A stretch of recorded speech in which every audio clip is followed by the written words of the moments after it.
আৰু যাব টাইমত তেখেতে সম্বৰ্ধনা জনাবৰ কাৰণে ৰৈ আছে। আপোনালোকে দেখা পাইছে এখন ফুলাম গামোচা দি পেলাই তেখেতে মোক সম্বৰ্ধনা জনাইছে।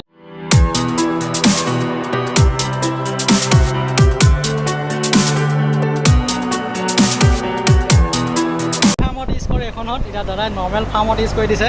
যথেষ্ট এয়াৰ আপোনাৰ দেখা পাইছে, আপোনালোকে পূৰা উৰুৱাই লৈ গৈছেগৈ। এইবিলাক পাল চাল দাঙি দিছে, আপোনালোকে দেখা পাইছে। নমস্কাৰ বন্ধুসকল, য়ংষ্টাৰ পলিটিলৈ আপোনালোকে স্বাগতম। ফ্লড ড্ৰিংকাৰ ছেট ছাপ্লাই দিছিলোঁ কলিয়াবৰ উলুনি, আপোনালোকে দেখা পাইছে। ইনষ্টলেশ্যনৰ কাম লগাই আছোঁ flood drinker.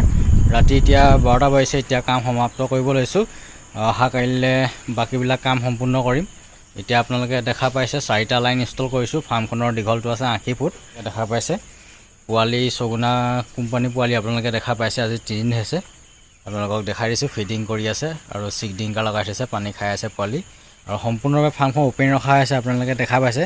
Summer season, গৰমকালি open ৰাখিব লাগিব, যিহেতু বতাহ বৰষুণ বেছিকৈ আহিলেহে ছাইডৰ পালটো লগাব লাগিব, নহ'লে আপোনাৰ অ'পেন কৰি থৈ দিলে হৈ গ'ল।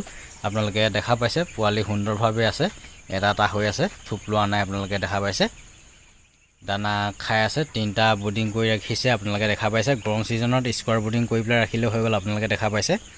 আজি আপোনালোকক মই ক'ব লৈছোঁ IBH আৰু গাউট লাগিলত মৰ্টেলিটিটো কেনেকৈ কমাব।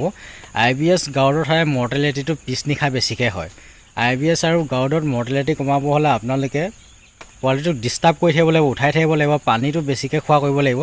পানীটো বেছিকৈ খাবৰ কাৰণত আপোনালোকে ৰেনোপ্লাছ ইউজ কৰিব পাৰে, নেফ্ৰটেক, নেফ্ৰকেয়াৰ, নেফ্ৰপ্লাছ, এইকেইটা মেডিচিন আপোনালোকে ইউজ কৰিব পাৰে। পানীটো বেছিকৈ খাব। আৰু গাউট প্ৰব্লেমটো হ'ল আপোনাৰ কিডনী প্ৰব্লেম। ক'ব গ'লে কিডনীটো ফুলি পেলাই পোৱালিটো মৰ্টেলিটি হৈ যায়। আৰু এটা আপোনাৰ যিটো ব্ৰাজাৰ থাকে, ব্ৰাজাৰটো আপোনাৰ ফুলি যায়, ক'ব গ'লে ফুলি পেলাই পোৱালিটো মৰি যায়। আৰু আপোনালোকে দেখা পাব যোনবিলাক IBH আৰু গাউট লাগে, সেই পোৱালিবিলাকৰ যোনটো কিডনী, সেই কিডনীটো ফুটকৈ স্পট আহি যায়। আৰু মৰ্টেলিটিটো বেছিকৈ হয় আপোনাৰ 15, 16, 17 এইকেইদিনত বেছিকৈ মৰ্টেলিটি হয়।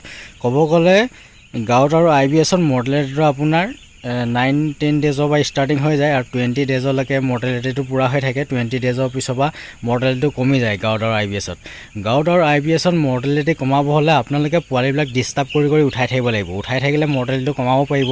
আৰু আপোনালোকে লক্ষ্য কৰি পেলাই চাব, পিছনিশা মৰ্টেলিটিটো বেছিকৈ হয়, যিহেতু ফাৰ্মাৰসকল ৰাতি হলত শুই দিয়ে, দানা পানী দি লৈ পেলাই তেখেতলোকে আপোনাৰ শুই দিলত পোৱালিটো তেতিয়া মৰ্টেলিটি বেছিকৈ হয়। আপোনালোকে চাব দিনৰ পক্ষত কমটি মৰে গাউট আৰু IBHত, ৰাতি হলত মৰ্টেলিটিটো বেছিকৈ হয়। ৰাতি হলত মৰ্টেলিটিটো কমাবৰ কাৰণে আপোনালোকে ৰাতি টাইমত অলপকৈ উঠি লৈ পেলাই আপোনালোকে পোৱালিবিলাক ডিষ্টাৰ্ব কৰি থাকিব, তেতিয়া মৰ্টেলিটি অলপ ৰখাব পাৰিব।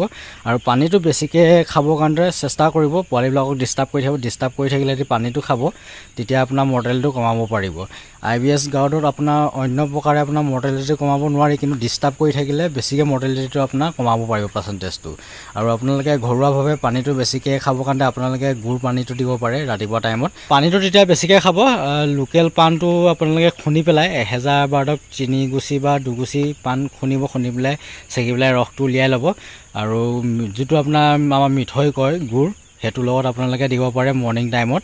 ডাৱৰীয়া বতৰ থাকিলে আপোনালোকে নিদিব, বেছিকৈ গৰম পৰিলে দিব, যিহেতু গুড়টোৱে বডিটো ঠাণ্ডা লগাই দিয়ে। সেইটো কাৰণে সৰু অৱস্থাত আপোনালোকে দিব হ'লে ডাৱৰীয়া বতৰত নিদিব, ৰ'দটো বেছিকৈ দিলে আপোনালোকে দিব গুড় পানীটো। তেতিয়া বেছিকৈ পানীটো খাব। পানীটো বেছিকৈ খালে তেতিয়া আপোনাৰ কি হ'ব, পোৱালিটো গাউটত যিটো কিডনী প্ৰব্লেমত মৰ্টেলিটি হয়, মৰ্টেলিটি আপোনালোকে কমাব পাৰিব। আৰু এতিয়া দেখা পাইছে ছগুনা পোৱালি একদম ফূৰ্তি হৈ আছে।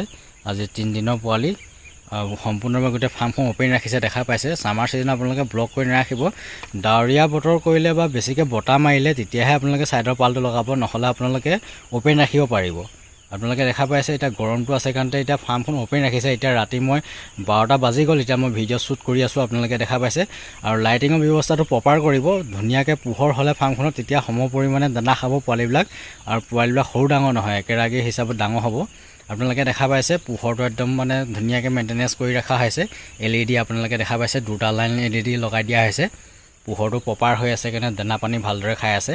আৰু এতিয়া ভিডিঅ'টো ইমানতে সমাপ্ত কৰিছোঁ। মৰ্ণিং টাইমত মই ফ্লড ড্ৰিংকাৰ ছেটটো সম্পূৰ্ণৰূপে ইনষ্টলেশ্যন ক্লিয়াৰ কৰিম, আৰু যিজন অনাৰ হয় ফাৰ্মখনৰ তেখেতকো আপোনালোকৰ আগত মই চিনাকি কৰি দিম। ফ্লড ড্ৰিংকাৰ ছেটটো সম্পূৰ্ণৰূপে ইনষ্টলেশ্যন ক্লিয়াৰ হৈ গ'ল। আপোনালোকে দেখা পাইছে 4টা লাইন ইনষ্টল কৰা হৈছে।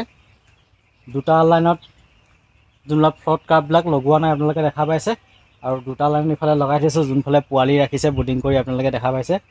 এইবিলাক 200 ml দিয়া হৈছে পোৱালিৰ কাৰণত, আৰু 500 ml বিলাক এইফালে আপোনাৰ বস্তাতে আছে, আপোনালোকে দেখা পাইছে ফিটিং কৰি থোৱা আছে। পিছত এইবোৰ দাদাই লগাই ল'ব, যেতিয়া ফাৰ্মখনৰ স্পেচ দি গৈ থাকিব তেতিয়া লগাই গৈ থাকিব, আপোনালোকে দেখা পাইছে।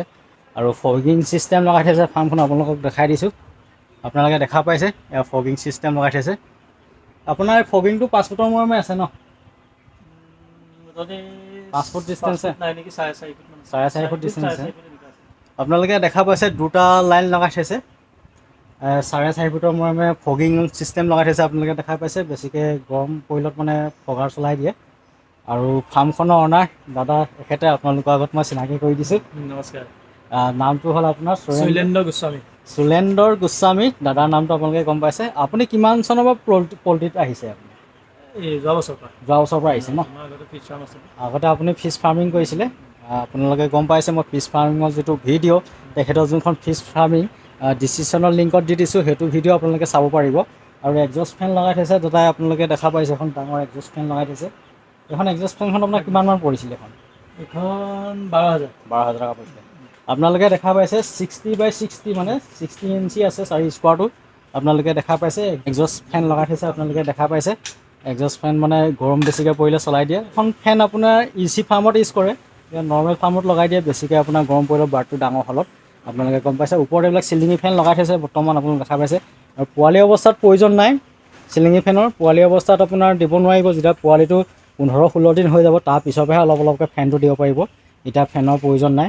আৰু দাদাই কাঠৰ ভুচিত কৰি আছে, আপোনালোকক দেখাই দিছোঁ। আপোনালোকে দেখা পাইছে এইটো কাঠৰ ভুচিত কৰিছে। আপুনি কাঠৰ ভুচিতে কৰে ন? প্ৰথমবাৰ দাদাই কাঠৰ ভুচিতে কৰে, আপোনালোকে গম পাইছে। আৰু এতিয়াও কাঠৰ ভুচি তেখেতে আনি ষ্টকত ৰাখি থৈছে। আৰু কাঠৰ ভুচিত ক'ব গ'লে হিট ষ্টকটো অলপ কম হয় যেন পাইছোঁ মই, সেইটো মানে অলপ কম হয়। প্লাছ পইণ্টটো আছে, মাইনাছ পইণ্টটো আছে, দুটা প্লাছো আছে মাইনাছো আছে কাঠৰ ভুচিত। মানে ইয়াত বেছিকৈ শুকান নহ'লে ড্ৰাই হ'লে পোৱালি অৱস্থাত আপোনাৰ হেৰিয়ে লাগে, আপোনাৰ ধানৰ বাকলিটো হ'লে বেছি ভাল হয়। ধানৰ বাকলিটো হ'লে বেছি বেষ্ট হয় দাদাই কৈছে, মানে পোৱালি অৱস্থাত ব্ৰুডিং কৰা অৱস্থাত। ইয়াত কাঠৰ গুৰিটো মানে কি হ'ল, ধূলি উৰিব হ'লে, এতিয়া নাকত সোমাব হ'লে ইনফেকশ্যন হৈ যায়, চৰ্দি হৈ যায়, এই প্ৰব্লেমটো আহে। কিন্তু ধানৰ বাকলি যোনটো ফলিয়াটোত এই প্ৰব্লেমটো কম আহে। সেইটো কাৰণতে মানে ব্ৰুডিং কৰা অৱস্থাত কাঠৰ ভুচি আপোনালোকে ইউজ কৰাতকৈ আপোনালোকে ফলিয়াটোৱে ইউজ কৰিব। আৰু ডাঙৰ হ'লত কাঠৰ ভুচি আৰু ফলিয়া মিক্স কৰি দিব পাৰে, কোনো প্ৰব্লেম নাই। আপোনালোকে গম পাইছে, বাৰটো ডাঙৰ হৈ গ'লে প্ৰব্লেম নাহে। ফলিয়াটোতো নালাগে, কাৰণ তাত পোক হোৱাৰ চান্স থাকে, সেইটো কাৰণতে। আৰু কাঠৰ ভুচিটোৱে পানীটো বেছিকৈ টানে নহয় জানো? আপোনালোকে গম পাইছে, কাঠৰ ভুচিটোৱে যিটো পানীটো নমিটো বেছিকৈ শুহে, মানে এটা ডপিঙত থকা নমিটো শুহি পেলাই আপোনাৰ ডিংকাৰ পৰা পেলালেও পানীটো শুহি পেলাই, তাৰমানে ফলিয়াটোতকৈ বেছিকৈ পানীটো টানে কাঠৰ ভুচিটো। সেই হিচাপত মানে ক'ব গ'লে বেছিকৈ ড্ৰাই হৈ থাকে কাঠৰ ভুচিটো, মানে ফলিয়াটো বেছিকৈ ভুচি যায়। আৰু ইয়াত এমুনিয়াটো কম পাইছোঁ মই, এমুনিয়াটো কম হয় আচলতে। মানে খোলা আছে, পূৰা খোলা আছে জানিছোঁ, কিন্তু এমুনিয়াটো কাঠৰ ভুচিত মানে কম হয়। ইয়াত মানে নমিটো বেছিকৈ নাথাকে যে, সেইকাৰণে এমুনিয়াটো কম হয়। আৰু ফলিয়াত এমুনিয়াটো বেছিকৈ হয়, আপোনালোকে গম পাইছে। আৰু ফাৰ্মখন আপোনালোকক দেখাইছোঁ, 80 ফুট দীঘল আছে আৰু বহলটো আপোনাৰ 23 ফুট বহল আছে, আপোনালোকে গম পাইছে ফাৰ্মখন। আৰু এতিয়া মোৰ যাব টাইম হ'ল, প্ৰায় এতিয়া টাইম ক'ব গ'লে 12টা বাজি গুচি গ'ল। 2 দিনত কমপ্লিট কৰি দিলোঁ গোটেই ফ্লট ড্ৰিংকাৰ ছেটটো ইনষ্টলেশ্যন কৰি পেলাই। আৰু দাদাই মোৰ লগত যোগাযোগ কৰিছিলে, তেখেতে ইউটিউবত মোৰ ভিডিঅ' চাই থাকে, ছাবস্ক্ৰাইবাৰ হয়। আৰু তেখেতৰ ফিছ ফাৰ্মিংখনৰ ভিডিঅ'টো মই ডিছক্ৰিপশ্যনত দি লৈছোঁ, আপোনালোকে চাব পাৰিব। তেখেতৰ ডাঙৰ ফিছ ফাৰ্মিং আছে।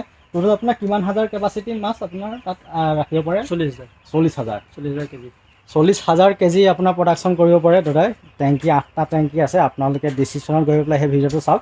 আৰু সেইটো পদ্ধতি আপোনাক কি বুলি কয়? সেইটো RAS একুৱাকালচাৰ চিষ্টেম, RAS ক'ব গ'লে শ্বৰ্ট ফৰ্মত ৰিচাৰ্কুলেটৰী একুৱাকালচাৰ চিষ্টেম। আপোনালোকে গম পাইছে, মানে ফুল মিনিংটো ক'ব গ'লে। এগজষ্ট ফেনখন অন কৰি পেলাই আপোনালোকক দেখাই দিছোঁ। ইয়াৰ ক'ব গ'লে যিটো এয়াৰ চাৰ্কুলেশ্যন আপোনালোকে দেখা পাইছে, 1 HP মূৰত চলে, যথেষ্ট হাৱা ক'ব গ'লে। এইবিলাক উৰুৱাই লৈ যাব বিচাৰিছে, আপোনালোকে দেখা পাইছে কিমান হাৱা দিয়ে। যিহেতু ইচি ফাৰ্মত ইউজ কৰে এইখনত, এতিয়া দাদাই নৰ্মেল ফাৰ্মত ইউজ কৰি দিছে। যথেষ্ট এয়াৰ আপোনাৰ দেখা পাইছে, আপোনালোকে পূৰা উৰুৱাই লৈ গৈছেগৈ। এইবিলাক পাল চাল দাঙি দিছে, আপোনালোকে দেখা পাইছে। হ'ব, অফ কৰি দিয়ক। আপোনালোকক দেখাই দিছোঁ ছিষ্টেমটো, আপোনালোকে দেখা পাইছে। যিটো এগজষ্ট ফেন লগাইছে সেইটো ইচি ফাৰ্মত ইউজ কৰে, যিহেতু এতিয়া নৰ্মেল ফাৰ্মত ইউজ কৰিছে। আৰু নতুনকৈ যদি মোৰ চেনেলটোলৈ আহিছে, চেনেলটো আপোনালোকে ছাবস্ক্ৰাইব কৰি ল'ব, আগলৈ পল্ট্ৰি ৰিলেটিভ আপোনালোকে ভিডিঅ' পাই থাকিব। এতিয়া মই ফাৰ্মৰ পৰা যাব লৈছোঁ আৰু দাদাৰ ঘৰৰ পৰা এতিয়া বিদায় ল'ব লৈছোঁ। দাদাৰ ফাৰ্ম এৰিয়াটো বেলেগ এটা জেগাত আছে আৰু তেখেতৰ ঘৰো অলপ ওচৰতে ক'ব গ'লে। আৰু যাব টাইমত তেখেতে সম্বৰ্ধনা জনাবৰ কাৰণে ৰৈ আছে। আপোনালোকে দেখা পাইছে এখন ফুলাং গামোচা দি পেলাই তেখেতে মোক সম্বৰ্ধনা জনাইছে। নথৈ মই ক'ব গ'লে আনন্দিত, আৰু প্ৰত্যেকজন ছাবস্ক্ৰাইবাৰ ঘৰত গ'লে মই যে ইকুইপমেণ্টৰ ছাপ্লাই দি ইনষ্টলেশ্যন কৰিব যাত চবে মোৰ এইগতে আপোনাৰ ৰেচপেক্ট আৰু সন্মান কৰে ক'ব গ'লে। আৰু এতিয়া ভিডিঅ'টো ইমানতে সমাপ্ত কৰিছোঁ। Thank you, bye bye, thank you for ৱাচিং।